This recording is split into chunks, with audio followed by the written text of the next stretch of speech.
Let's face it, for so many drinkers, quitting alcohol absolutely sucks. It's difficult, it's challenging, and it's a fight. It's a daily fight to stop the cravings and just get through each day. Yet on the other side of the spectrum, there are people out there that stop drinking and it's easy, it's enjoyable, and it's effortless. I am one of those people. But the reason why I feel like this is because I did certain things before I actually made the decision to not drink. And that's exactly what I'm going to be breaking down for you in this video. Because there really are 5 things that you need to do, and if you don't do it, you are just so much more likely to fail. I try to keep positive on this channel. I do try to give an uplifting message. But the reality is that most people that try to stop drinking fail. But it doesn't have to be like that. So do make sure to watch all 5 of these points.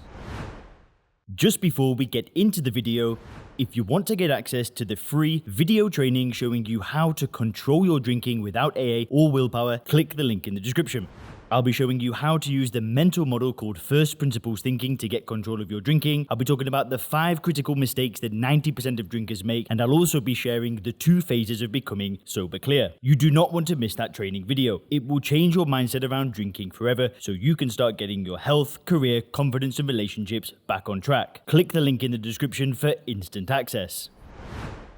Now, the very first thing that you need to do is you need to apply first principles thinking. I know I talk about this all the time on the channel, but it is so important. In fact, if you'd have told me this 10 years ago, I would have started applying this straight away. See, the problem is what most people do when they try to stop drinking is they ask society, what do I do? And society are going to say that maybe you need to go to see a therapist. Maybe you need to go and call yourself an alcoholic, check into a 12-step meeting, go to a rehab, use a lot of willpower, call yourself the problem. You might have an addictive personality. And what happens is drinkers then end up stopping drinking, right? They can go through many of these traditional methods to stop drinking. But the problem is the drinker feels miserable without it. And usually the more time that passes, the more miserable that the drinker feels. Now, I've gone through that cycle many times. And what happens when you feel miserable about something that you're doing? Well, you stop doing it. And that's what I did 10, 15, I don't even know, man. It's hundreds of times have I tried to stop drinking using traditional methods and fallen flat on my face. Now, the only thing that worked for me was using first principles thinking. And it's a very simple solution. It's an ancient problem-solving technique where all you do is bring awareness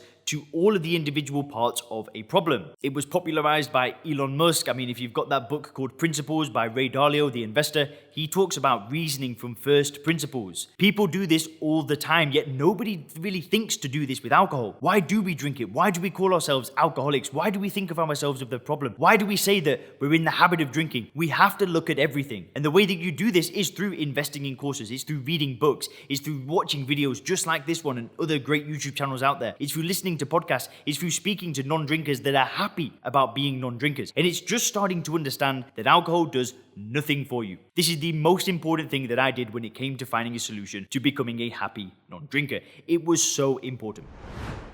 Which leads me to the second point. Now, this is going to sound extremely controversial, but when you've done this, you will get to a point where you will actually realize that there is nothing to give up. I know that sounds crazy. I know that sounds hard to believe, but think about it like this. I've used this example on the channel before. Now, let's just say for a second that you have been at your friend's house for the past couple of weeks, and every week he's been giving you this horrible tasting drink, and every time you take a sip of it, you're like, I don't even like this. Anyway, a few days passes and then you see him and he's pouring a little bit of bleach in every single one of your drinks. How difficult is it going to be for you to tell your friend to never do that to my drink again, and to just not drink the bleach again? Would you think that you're giving something up? Would you think that you are making a sacrifice and taking something away that was so good? All of those good times that you've been having, playing games and playing pool and watching movies with your friend, and you've been drinking this drink. Are you going to feel like the movies are somehow worse now you've started taking bleach away from your drink and your friend's still drinking the bleach? Of course not.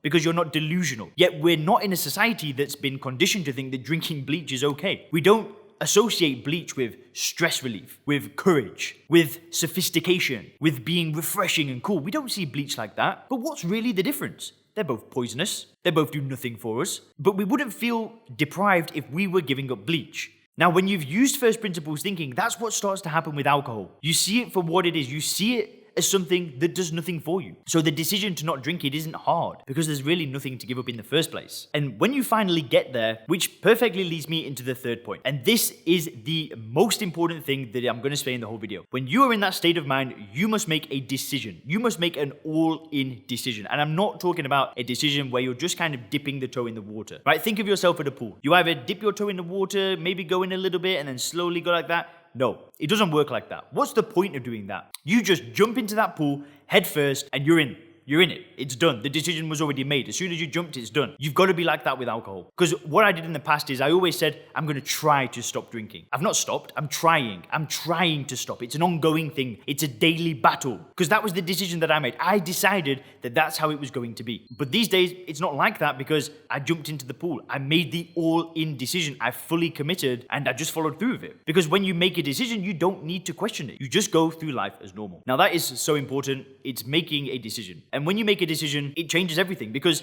there's no more fight, there's no more challenge. You're just a non-drinker now. That's who you are on the identity level. And then once you've done that, the most important thing next is not to dwell in the past, right? If you're anything like me, you're going to have upset people. You're not going to have stepped up as a leader in your family, as a partner, as a friend, and you have got really a choice. You can beat yourself up about that. You can go to the past, you can feel like a failure. You can look at yourself and go, I'm a loser. Or you can do the opposite. You can just start rebuilding things. And I don't like the term recovery. I'm not a recovering alcoholic. I'm not in recovery. I'm not doing any of that stuff. I'm rebuilding my life. I'm putting the pieces back together. I'm not recovering. I'm rebuilding. That's what it's all about. It's about going forward. There's nothing to recover from, right? Because there's nothing to give up in the first place. I'm just going forward. And it's so important that you hit the ground running. As soon as you've made that decision, go forward. You can join things like coaching programs out there. You can invest in a coach yourself. You can get personal trainers. You can find accountability and just go forward as fast as you can. Okay, for some guys, they might need, a month to kind of just adjust to things and start feeling okay again. But I urge you, as soon as you're starting to feel good again after making the decision to be a non-drinker, get busy, move on with your life. Just go for it. Which leads me to the fifth and final point of the video, and it's to really take self-improvement seriously. Read the books. Right? Buy some self-improvement books. There are many great books. Some of my favorites include How to Win Friends and Influence People, Maximum Achievement by Brian Tracy, Reality Transurfing. There are so many great self-improvement books out there that you can start applying to improve your life. And if you really want to take things to the next level, invest in a coach. They ain't cheap. Coaching's not cheap. I've spent thousands of dollars on coaching. But the point is that you get busy taking your life seriously. Take yourself seriously. Put yourself first, and your life will never look the same again. Have a great day.